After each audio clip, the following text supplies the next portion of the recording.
Hi, my name is Brielle Voss. At the will reading, my mother gave my sister everything, millions in cash, real estate, jewelry. And me, I got the old house, the one everyone used to laugh about. They thought it was an insult, a final slap from a mother who barely looked at me in public. But what if I told you? That house had a voice, that buried in its walls, behind peeling paint and broken floorboards, was my mother's truth. She couldn't say it when she was alive, so she left it for me to find. Now I ask you, what kind of mother hides a secret like that in silence? And what kind of daughter digs through ashes to bring it back? I hadn't set foot in Portland in nearly a decade, and as my rental car rolled past the downtown bridges, the city looked both familiar and foreign. The sharp winter light hit the Willamette River like shards of glass, and I wondered why I felt more like an outsider now than I did when I first left. The event hall where the will reading would be held was on the west side, a converted mansion, all polished stone and gleaming brass handles. It was the kind of place people booked for fundraisers and political dinners, not family gatherings. Pulling into the parking lot, I sat in the car for a full minute, gripping the steering wheel, letting the heater hum against the chill. When I finally stepped inside, the scent of furniture polish and expensive perfume hit me at once. A young man in a black suit glanced at my invitation, then, without a word, motioned me toward a long mahogany table in the center of the room. All the chairs were taken except for one at the very end, half shadowed by an overhanging chandelier. My name wasn't on the printed program in front of me. Everyone else's was, neatly typed with titles like beneficiary or trustee. But mine was simply blank. I sat anyway, smoothing my skirt, trying to pretend the omission didn't matter.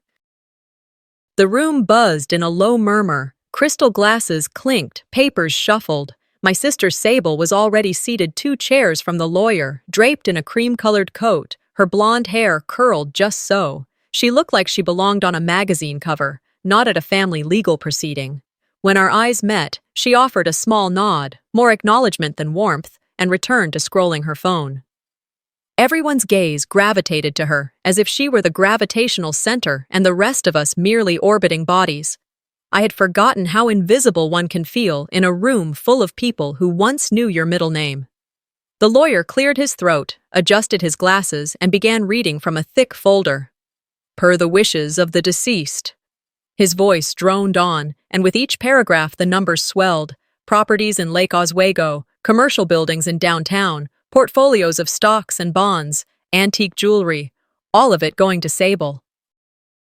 The rest of the table nodded approvingly, as though they'd expected nothing less. When he finally reached my name, the air went still. To my youngest daughter, Brielle Voss, I leave the old family house on Hawthorne Boulevard. That was it. No explanation, no affectionate note, just a line on a piece of paper. I kept my face neutral, my hands folded. No one even glanced my way. I might as well have been a stranger who'd wandered in off the street. My sister, meanwhile, smiled faintly at the lawyer. "I'll take care of it," she said, her voice syrupy. "Don't worry about Brielle. She's always been independent." She caught my eye then, and in that brief look, something flickered. Ownership, maybe, or victory. That's when it hit me. This wasn't an oversight. It was a message.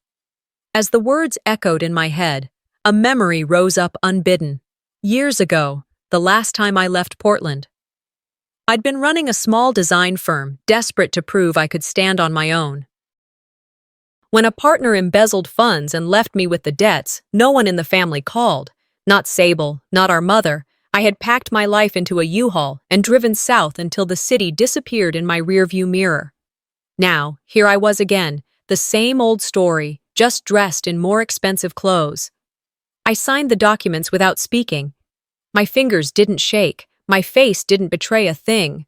Inside, though, it felt like ice water running through my veins. They thought this was the end, a last humiliation before they erased me entirely.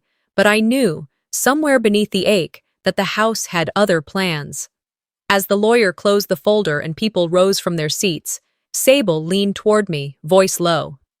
"It's just an old house, Bree. Maybe it suits you better than money." She smiled without showing teeth and walked away before I could answer. I watched her back retreat toward the marble staircase, and a thought surfaced, cold and sharp. She underestimated me. I left the hall quietly, stepping into the brittle afternoon air. The sky over Portland was a pale steel color, and a wind off the river tugged at my coat. In my hand was a single set of keys, heavy with age, to a house no one else wanted. I thought the worst part was over. But as I started the car and looked at the address printed on the envelope, something in my chest shifted. Not fear, not hope exactly, but a sense that I was walking into a story my mother hadn't finished telling. Morning crept over Portland in a mist that blurred the edges of houses and hedges. I'd spent the night in a small hotel near the airport, unable to face the house in the dark. The next day, after a quick coffee from the lobby machine and a restless drive through side streets lined with leafless maples, I finally turned onto Hawthorne Boulevard. The old family home sat in the Laurelhurst neighborhood like a relic no one wanted to claim. The yard had gone wild, rose bushes untrimmed, ivy choking the porch railings. The once white siding faded to a dull gray. Even from the curb, I could smell a faint trace of lavender drifting from somewhere inside, an echo of my mother's habit of tucking sachets into drawers. I parked by the cracked curb, killed the engine, and sat for a moment, gripping the steering wheel. Memories of my mother kneeling in the front yard, gloved hands in the dirt, planting those very rose bushes filled my mind. She used to hum when she worked, a low sound I could feel more than hear. Now the bushes towered over me, branches reaching like arms gone untended. My fingers tightened around the keys. I wasn't just unlocking a door, I was stepping into a mausoleum of a life that had been rewritten without me. Continuing the content of the previous chapter. I thought the worst part was over, until I opened the front door of that house. The heavy oak swung inward on stiff hinges, exhaling a draft of stale air mixed with the ghost of lavender. Dust motes floated in the gray light like slow snowfall. The hardwood floor creaked under my boots as I stepped inside, closing the door softly behind me. For a heartbeat, I almost expected my mother's voice calling from the kitchen. Instead, there was only silence and the faint ticking of a clock somewhere deeper in the house. My eyes adjusted to the dim interior. The entryway walls were covered with framed photos, hundreds of them, lining every inch like wallpaper. All of them were of Sable. Her graduation from Yale, her charity events, her vacations in Provence, even the family Christmas from a decade ago, where I'd stood beside her in a red sweater, had been cropped so the edge of my shoulder was barely visible. I walked down the hall slowly, the weight of each frame pressing against me like judgment. At the end of the corridor, a single photo sat crooked and half-hidden behind a stack of old books. It was of me and my mother on my 18th birthday, candles flickering in a small cake. The glass over it was cracked. In the living room, the blinds were half-drawn, dust streaking the pale winter light. An old DVD player sat beneath the television, a disc labeled Mom's Legacy lying on top in my sister's handwriting. It was the same video Sable had played at the will reading. Images of our family life set to swelling music, meant to show the breadth of our mother's accomplishments and love. I slid the disc into the tray and pressed play, half out of morbid curiosity, half to feel something besides anger. The opening montage looked familiar. My mother at charity luncheons, Sable cutting ribbons, Sable receiving awards. Then the family tree section appeared, with our grandparents' faces, our parents' wedding photo. A narrator's voice, my mother's, spoke warmly about legacy and unity. But now that I was alone, without the pressure of that opulent room, I saw the seams. Awkward jumps where someone had cut out entire sequences. In one clip, a younger me stood beside Sable at a scholarship dinner. The next frame showed Sable alone as though I'd never been there. My mother's voice even skipped in a way that felt unnatural. And my daughter's, Sable. Then a pause, then music. My name absent, erased like chalk washed off a board. I stopped the video and sat back on the couch, the remote trembling in my hand. You can't accidentally erase someone. You have to want them gone. This wasn't a mistake or forgetfulness. It was a campaign. My throat tightened, but I forced the feeling down, pressing my palms to my knees. This house, these walls, they weren't just holding memories. They were holding evidence of how thoroughly a person can be deleted. Darian's whisper from the will reading surfaced in my mind. He'd been my mother's longtime attorney, a man whose hands always smelled faintly of ink and cedar. As we'd stood up from the table, he had leaned close enough that only I could hear. "Your mother almost changed everything last minute," he'd murmured, eyes darting toward Sable, "but it was too late." Then he'd straightened and walked away before I could ask what he meant. At the time, I'd been too stunned to process it. Now, sitting in this living room surrounded by photos where I didn't exist, the words replayed like a recording, almost changed everything. Too late. I rose from the couch and wandered into the kitchen. The linoleum was curling at the edges, but on the counter sat a small tin box labeled seeds. My mother's handwriting. Inside were packets of lavender and rose seeds, dated just weeks before she died. I turned one over, reading her neat script. For Brielle's garden. My fingers trembled. She had planned something for me, something that never reached me while she was alive. In the distance, a floorboard creaked. I froze, listening, but it was just the house settling, or maybe my imagination layering sound onto silence. Still, the sensation of being watched crawled along my spine. I set the seed packet down and returned to the living room, staring at the paused video on the screen. The image showed Sable smiling beside our mother at some gala, a glass of champagne in her hand. My name might as well have been buried in the crawl space. I whispered aloud, testing the words. If Mom tried to protect me, then why did she let them bury me alive in that legacy video? My voice sounded foreign in the empty room.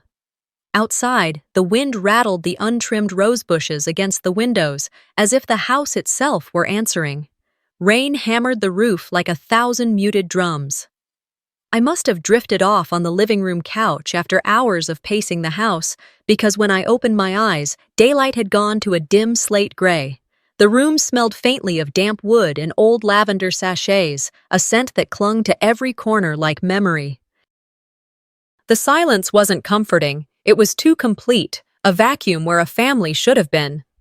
I sat up slowly, pulling the old wool blanket from my lap, listening. Somewhere above, a soft creak rolled across the ceiling, as though the house itself had shifted in its sleep. I pushed my feet to the floor, the hardwood cool against my skin, and started toward the hallway. Thunder rumbled in the distance. My fingers brushed the doorframe of the kitchen for balance as I passed, each step deliberate. The walls felt closer today, the frames of Sable's photographs almost glaring at me as I climbed the stairs. Continuing the content of the previous chapter, if Mom tried to protect me, then why did she let them bury me alive in that legacy video? The question thudded in my chest with each stare.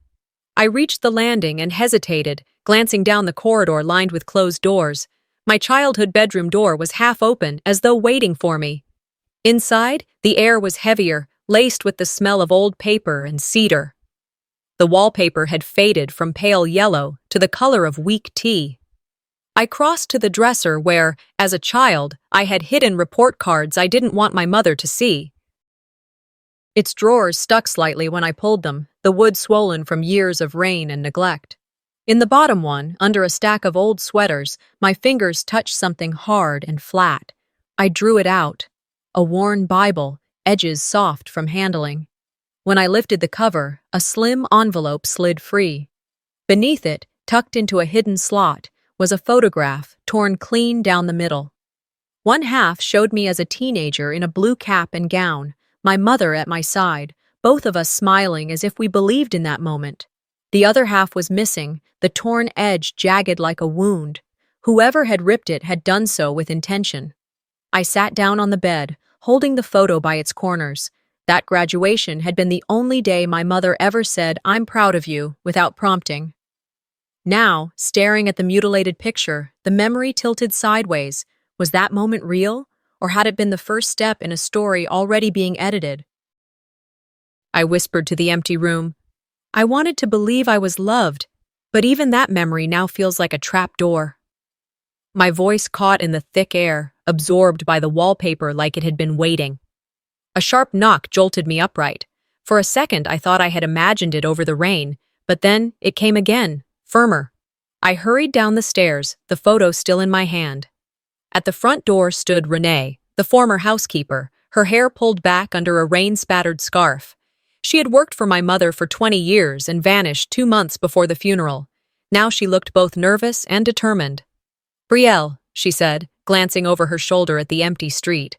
"I shouldn't be here, but I couldn't stay quiet anymore." She held out a sealed envelope. "Your mother. She meant to leave this with someone she trusted, but things changed." I stepped aside to let her in.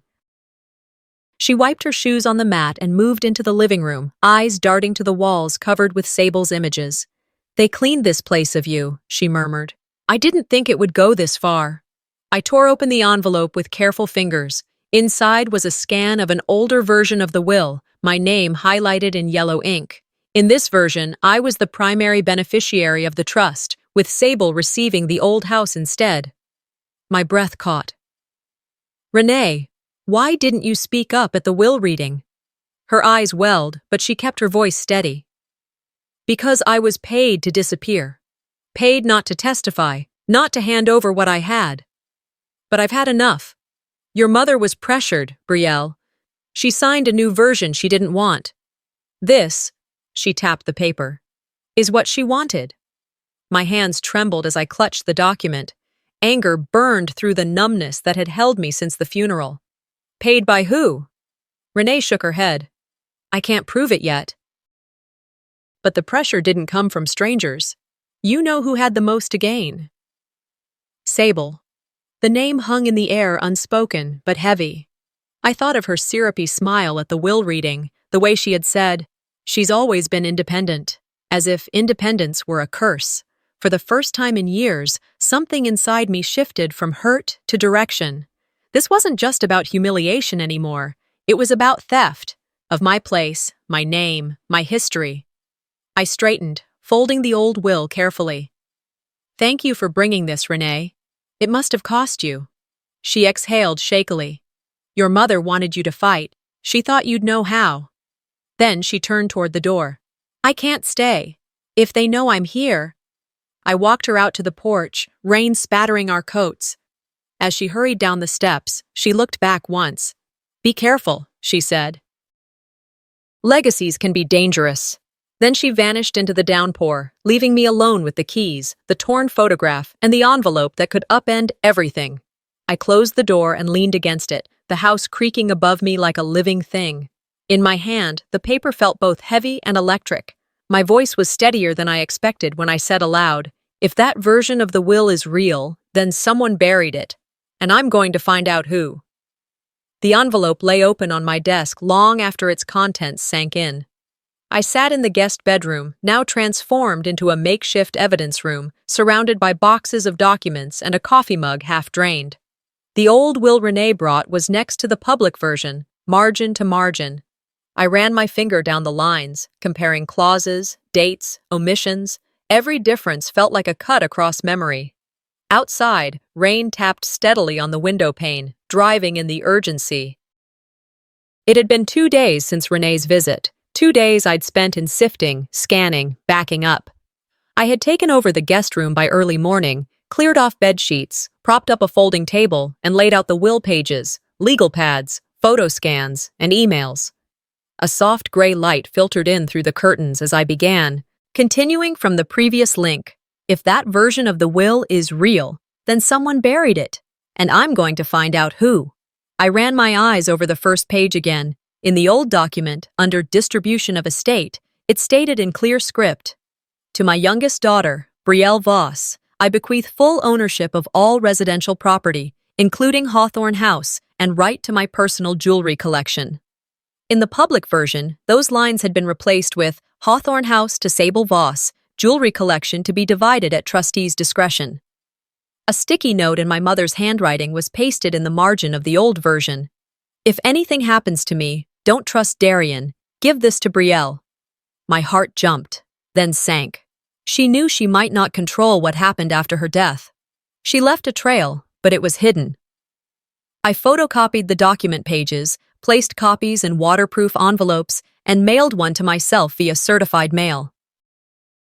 I logged calls I'd made, recorded email threads, printed screenshots of recent social media posts. I called Gideon to verify my backup plan. I cataloged everything under a folder I named Truth. I paused and thought of how Sable would respond. Still, I did what any smart person would. I sent her a single text with one scanned page. Care to explain? Within hours, my phone rang. She sounded sharp, cold. You're digging up things you don't understand, she snapped. I heard a plate clink in the background. She dropped the call. Later that evening, news outlets started picking it up. One local blog ran a story.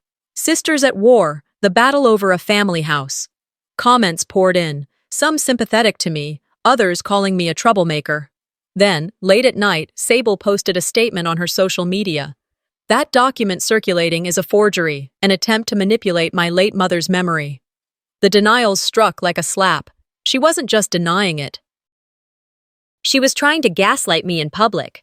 I stared at the screen, fists clenched. For a moment I felt small. But then something inside me shifted. She didn't just steal my inheritance. She tried to rewrite who I was. She was erasing me twice. I replayed the video I had watched in Chapter 2. My name missing. My presence clipped out. She must have orchestrated that too. The thought made my jaw ache. But no longer did I tremble. I leaned forward, hands steady on the keyboard, and sent a reply. You won't silence me. Across the county somewhere, I imagined Darian in his office. He'd been the one whispering in corridors, manipulating deeds, swapping pages. I'd trusted him for years as my mother's attorney. Yet now, his hesitation in that whispered phrase almost changed everything. Made sense. He knew what he was altering. I shut off the screen and walked to the window. The rain had stopped, leaving the street slick and reflective. The lamppost outside glinted in the puddles. I said aloud, I thought she took everything from me. I didn't realize she wanted to erase me completely. My voice sounded strong. Anger had edged into resolve. As I turned to leave, my phone buzzed. A message from an unknown number. You are playing with fire. Some things should stay buried. My blood chilled, but I responded, Then let me find them first. The attic smelled of cedar and dust, the kind of scent that clung to your skin like a memory you can't scrub off. Late afternoon light filtered through a cracked vent, turning the floating particles into tiny flecks of gold. I had been up here since morning, sleeves rolled past my elbows, hair tied back with an old ribbon I found in a drawer. Box after box had been opened, papers spread across the floorboards like a jigsaw puzzle of my family's secrets. My fingers were raw from handling brittle envelopes and stiff folders. This was where I belonged now, not as a daughter, but as a detective inside my own childhood. I thought about Darian's whisper and Renee's warning, Don't wait too long. Their words circled in my head as I sorted. This house wasn't just a shelter, it was a crime scene, and I was both victim and investigator. Somewhere in these walls was the proof of what Sable had done. Continuing the content of the previous chapter. You want a war, Sable? I've got nothing left to lose, except the truth, and I'm done hiding it. Saying it in my head again steadied me. Every folder I opened felt like drawing another line in the sand. Under a stack of old tax returns, I found a manila envelope, dusty and brittle at the corners. On its front, in my mother's looping hand, was written simply, For B. My pulse quickened. I sat back on my heels and opened it. Inside was a small digital recorder, the kind you could buy at an office supply store. Its black casing was scuffed but intact. I pressed play. The room filled with my mother's voice, low and steady, mixed with the faint hum of Darian's. I want Brielle to have the house, my mother said. And if anything happens, it's because I'm afraid of what Sable might do. A pause. Papers rustled. Darian's voice, hesitant. We can still file the amendment, but it will make her angry. My mother sighed. Do it anyway. My youngest deserves at least this. The recording clicked off. For a moment, I couldn't breathe. Hearing her voice like that, so clear and yet so unsure, felt like a blade sliding between my ribs. She wasn't protecting Sable. She was afraid of her. She had tried to shield me, and maybe that was why the will had been switched. My throat tightened. All my life, I had assumed I was the expendable one, the afterthought. Now, I saw the truth. I had been the threat to Sable's plans all along. I closed my eyes, holding the recorder to my chest. "You tried," I whispered, "and now I have to finish it." By the time I climbed down from the attic, dusk had settled outside. I washed my hands at the kitchen sink, scrubbing until the dust ran gray down the drain. Then I picked up my phone and dialed Gideon, a family friend who'd once been an estate planner before retiring. He agreed to meet me the next morning at a coffee shop downtown. "Bring whatever you have," he said. "We'll see if it can stand up." The next day, the sky over Portland was the color of pewter. The cafe smelled of dark roast and cinnamon scones. Gideon sat by the window, his silver hair neatly combed, a stack of legal pads at his elbow. I slid into the chair opposite and placed the recorder between us. Without a word, I pressed play. He leaned back slowly, eyes narrowing as the voices filled the air. When it ended, he exhaled through his nose. "That's enough to open a formal inquiry," he said. "If you're ready for what comes with it." "I'm past ready," I said. My own voice surprised me with its steadiness. "I'm drawing the line here." He tapped his pen against the table, thinking, "They'll fight dirty. You know that, right?" "I grew up in their house," I said. "I know exactly how dirty they'll fight." We spoke for an hour, sketching out steps on his yellow pad, filing a petition, securing witnesses, getting the recording authenticated. He agreed to connect me with a legal aid group that specialized in contested estates. "Don't send this to the media yet," he warned. "Build your case first. Once it's public, you can't control the narrative." I nodded. "I've already started a folder called Truth. Everything goes in there." When we stood to leave, I felt lighter, as if the act of sharing the burden had given me back a piece of myself. I stepped outside, pulling my coat tight against the wind. Across the street, a luxury car idled with tinted windows. It wasn't parked before. As I looked directly at it, the engine revved and it sped off, tires splashing through puddles. I watched it disappear, heart hammering, but expression calm. She knew. She knew I had begun. And she was watching. I walked to my car slowly, keys in hand. My reflection in the window showed a woman I barely recognized. Not the erased daughter, but someone who was willing to carve her name back into the story. "She erased my name from the will," I murmured. "Now I'll carve it into the truth, where no one can tear it out." The courthouse smelled faintly of wet coats and polished marble, a mix of winter rain and bureaucracy. My shoes clicked against the tile as I crossed the lobby, manila folder clutched to my chest like a shield. 2 days had passed since the meeting with Gideon. 2 days of sleepless nights, scanning files, logging timestamps, rehearsing every step. Outside, the morning sky was pale and cold, but inside the building, the air was still, heavy with whispers and the scrape of chairs. I moved forward steadily, refusing to glance at the faces around me. I approached the clerk's window. "I'm here to file a petition for a probate fraud investigation," I said, sliding the folder under the glass. My voice didn't tremble.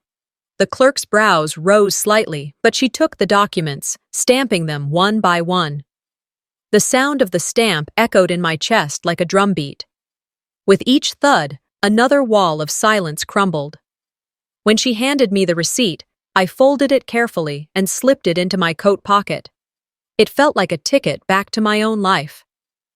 Continuing the content of the previous chapter. She erased my name from the will. Now I'll carve it into the truth where no one can tear it out. Those words had become my mantra. Filing this petition wasn't just paperwork. It was my first public act of defiance. That afternoon, Gideon called. "I've got someone lined up," he said, "a forensic expert who can authenticate digital files. If they altered the will electronically, he'll find it." We met in a cramped office above a print shop. The expert, a wiry man with thick glasses named Lowell, plugged a USB drive into his laptop and began running programs. Green lines of code streamed across the screen like rain. An hour later, he swiveled to face me. "Alterations were definitely made," he said. "Metadata shows the original file was modified 3 days before your mother died. Names, property assignments, all changed. This isn't speculation. It's in the digital fingerprint." He handed me a printed report. My hands tingled as I took it. In the envelope of old bills from the attic, I had also found a contractor's invoice for extensive renovations on the Hawthorne house. The original billing address had been mine, but someone had crossed it out and written Sable's name instead. My mother had planned to restore the house for me. Sable had intercepted even that. Proof was stacking up like bricks. The next morning, a small independent blog ran a headline: "Daughter disinherited or fraud victim." They'd picked up a rumor from someone close to the courthouse. By lunchtime, the post had been shared hundreds of times. Comments poured in, some doubting my story, others furious on my behalf. "How can a family do this to their own blood?" one wrote. Another said, "Bet the sisters got skeletons too." The tide of opinion was shifting, small but noticeable. By evening, my phone buzzed with a text from an unfamiliar number. "Stop now before you regret it." I ignored it. Minutes later, an email from Sable's attorney landed in my inbox, a cease and desist letter accusing me of defamation and malicious interference with a legal estate. The tone was polished, the threat clear. That night, as I stepped out of the grocery store, my stomach turned at the sight of my car. 2 tires were slashed, the rubber torn open like wounds. A message was scrawled in bright lipstick across the driver's side window. "You should have stayed erased." For a moment, I just stared at it, the neon sign from the store flickering in the glass. The cold rain tapped against my collar. People walked past, pretending not to notice. My heart raced, but my face stayed calm. I reached into my bag, took out my phone, and snapped photos from every angle. Then I called the police.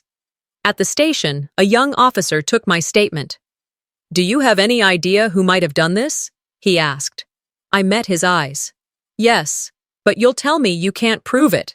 He hesitated. "We'll file the report, but without evidence." "I'll bring you evidence," I said quietly. Back at the house, I set the printed reports and the photographs on the kitchen table. The room was dim, except for the pool of light from a single lamp. The lipstick words still glowed in my mind. Instead of fear, something else rose in me. A fierce, clean anger that felt like fuel. Narration: "If they want war, they'll have to drag me out screaming. And I'll make sure the world hears it." This wasn't about property anymore. This was about being visible, undeniable. I opened my laptop and began drafting a statement. Not a rant, not an accusation, but a calm outline of facts. The 2 wills, the recording, the forensic report. I would send it to selected reporters in the morning. If Sable wanted to fight in the dark, I would fight in daylight. I looked around the kitchen, the counters where my mother once kneaded bread, the window where she grew herbs in little pots. "I'm not running," I whispered. "Not from you, not from her, not from anyone." The morning air was heavy with the scent of rain and the lingering mustiness of wet concrete, a familiar perfume of the city waking up after a storm. Clouds hung low, their bellies full of what had already fallen, casting a gray filter over the skyline. As I pulled up near the television station, I parked a block away, letting the walk center me.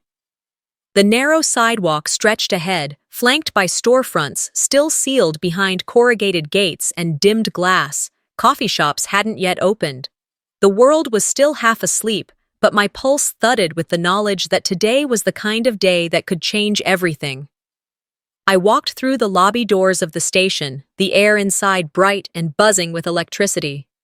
Makeup artists moved with swift precision, brushing powder across producers' brows, their murmurs blending with the low hum of stage lights and the occasional static of a walkie-talkie. Cameras rested on their tracks like sleeping sentinels, waiting for the red light to spring them to life. Overhead, the lighting rigs warmed the room like artificial suns, their glow theatrical and oddly comforting. In the dressing area, I caught my reflection in the mirror. A second-hand navy blazer sat neatly over a pale blue blouse, simple, unfussy, nothing flashy. I adjusted the lapels, squared my shoulders, and stared myself down.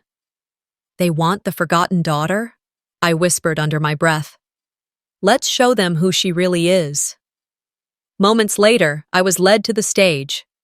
My hands trembled slightly in my lap, fingers pressing into one another to keep steady. Across from me sat the anchor, a man whose voice had narrated city news for decades. He gave a tight smile as the countdown began. My heart pounded like a war drum beneath my ribs. The red light flicked on. Cameras activated. The world leaned in. "Good evening," he began, his voice smooth and practiced.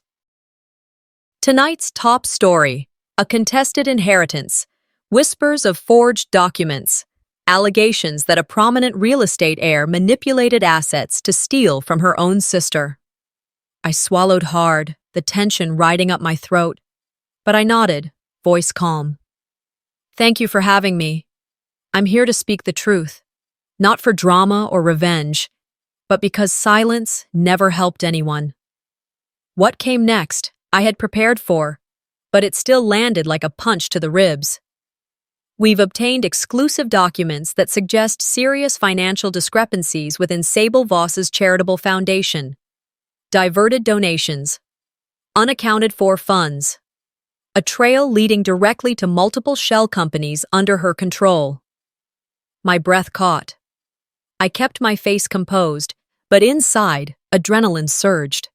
Those documents, ones I had sent anonymously weeks earlier, were finally out in the open. The producers flipped to the visual feed. On the screen behind us, graphics appeared, arrows, transaction maps, offshore accounts, and there, her face, immaculate, controlled, framed by damning data and expense sheets. The room felt like it had tilted slightly, as if reality itself was shifting course. They played footage of her past interviews, once filled with glowing praise for her civic work, championing women's shelters, community centers, small business grants. But now, her own voice played under a bold caption: "Alleged fraud." Donations meant to help vulnerable women had been funneled into property development ventures. Leaked checks bore her unmistakable signature. Behind her performative compassion had always been something darker. Backstage, someone whispered, "It's going viral." But I stayed rooted to my chair, still, composed. My moment wasn't one of triumph. It was one of release. Reports rolled in quickly. Sponsors began to pull out. Her endorsements, once plastered across magazine covers, were suddenly replaced by statements of dissociation. Her name, previously synonymous with generosity, was now surrounded by suspicion. Her foundation's website crashed under the flood of curious and furious visitors. Social media lit up like a brushfire. Her once meticulously curated posts vanished overnight, and circulating among it all was a leaked contract titled Urban Expansion Developer Side Fund, complete with Sable's initials and clauses that reeked of corruption. Then, my phone buzzed. It was her. I stepped away from the studio lights and answered, fingers tight around the device. Her voice came through the crackling line like venom coated in velvet. "You think this is over?" she hissed. "You have no idea what I'm still capable of. I can bury you, you naive little fool." For a moment, I was silent. I let her threat hang in the air like smoke. And then, quietly, with the weight of everything I had survived pressed into my words, I replied, "You already tried. You buried me once, but I grow better from the dirt." She didn't say another word. The line clicked. Gone. Back in the lobby, a small crowd had formed. News interns, assistants, curious staff, all clutching their phones, recording, reporting. I moved through them slowly, head held high, neither smiling nor shrinking. I was not the scandal. I was the storm. A young woman reached out. "I saw your sister's press team cancel 2 appearances. She's losing sponsors." I met her gaze. "I didn't do this to destroy her," I said. "I did this to protect what was taken. From me. From others." Outside, dusk had fallen. The city glistened beneath a soft rain, the pavement shining like a mirror. Streetlights flickered to life in a hazy orange glow, reflecting in shop windows like quiet witnesses. My phone buzzed again, messages from strangers, from distant cousins, from people I hadn't heard from in years. One simply read, "You give me hope." Another, "She did this to me too. Thank you." As I stood at the curb, watching headlights hiss by on the slick road, I caught my reflection in the glass of a nearby window. Tired, yes. Weathered, but steady. My eyes didn't dart anymore. My shoulders no longer curled inward. I didn't need to scream or rage. I had told the truth, and it echoed, louder than any lie, longer than any legacy built on silence. And now that the echo had begun, I knew it would carry far beyond me. Sunrise barely touched the skyline when I slipped out of bed, careful not to stir the quiet in the house. The world felt hushed, waiting. I buttoned my blouse in the guest room mirror, fingers trembling just enough to betray my nerves. Today is not about revenge, it's about remembrance. And the truth, my mother was too afraid to say out loud. I whispered the line into the pale light, then squared my shoulders, grabbed my folder, and stepped out into the day. 2 weeks had passed since the interview. Time had softened the raw edges of my outrage, turning them into resolve. I drove to court in the early haze, avoiding the main streets. Rain threatened overhead, a soft gray cloud bank that mirrored my mood. By the time I walked into the courtroom, the heavy wooden doors felt like the gates of finality. Continuing the content of the previous chapter, she tried to steal my name. Now the world's spelling it in capital letters. And it's time to end this. I carried that thought like armor, folding it around my spine. The courtroom was nearly full when I stood to present the evidence. The original will, the recording, Renee's affidavit, Lowell's forensic report, and comparison charts. The judge's gavel tapped a soft warning before he motioned for silence. I spoke clearly, firmly. These documents prove the public version of the will was altered. My mother intended for me to inherit the house and personal belongings. What was read was not her final wishes. He paused, leafing through the pages. The gallery leaned forward. Sable sat stone-faced, her lawyer glancing anxiously at me. I watched her eyes flicker. Fear, maybe, that someone had exposed her. When the judge finally spoke, his voice was solemn. I admit the submitted evidence. I hereby pause any execution of the inheritance distribution pending further review. A murmur rippled through the courtroom. Sable's mouth opened, closed. I exhaled a breath I didn't know I'd held. Afterward, I exited through a side hallway. Sable appeared behind a pillar, her stilettos clicking. She blocked my path, her expression hard. "You think you've won?" she said, voice low. I held my gaze. "This is what it feels like when someone doesn't look away anymore, Sable." She flinched as if stabbed by my words. Twist S16. When the verdict came, the judge ordered a freeze on Sable's assets pending investigation. The house was legally restored to me. The legacy video was deemed intentionally manipulated. The courtroom gasped. The judge said, "Justice is not loud, it's steady." Silence filled the room like thunder. In the resolution's hush, I stepped back, resisting the urge to smile or exhale too loud. The weight of it settled over me. Vindication, sure, but also sorrow. I walked out of the courthouse into rain that had finally let go. The sky washed gray as bystanders watched me pass, cameras clicking. Later that day, I visited my mother's grave. The stone was wet from drizzle. I placed the repaired photograph, me and her on my 18th birthday, against the base. No words came. I just sat beside her in the damp grass, pulling the photo close. "I don't know if you meant to silence me, but I forgave you the day I chose to speak." I stayed until shadows lengthened. As I stood and turned to walk away, I felt something in that moment. Peace, maybe.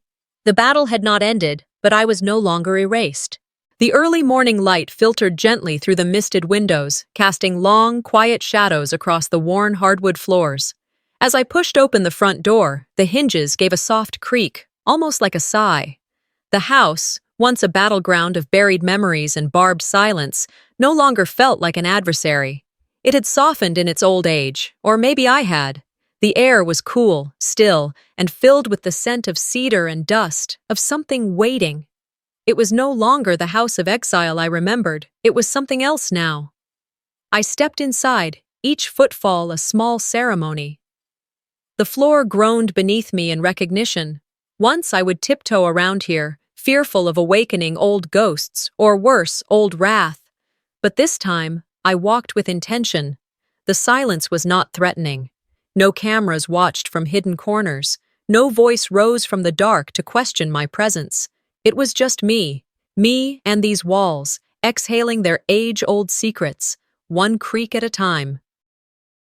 They gave me this house as a final insult, a cruel joke wrapped in the paper of legalities. A house they thought I'd never want. Too haunted, too hollow, too heavy.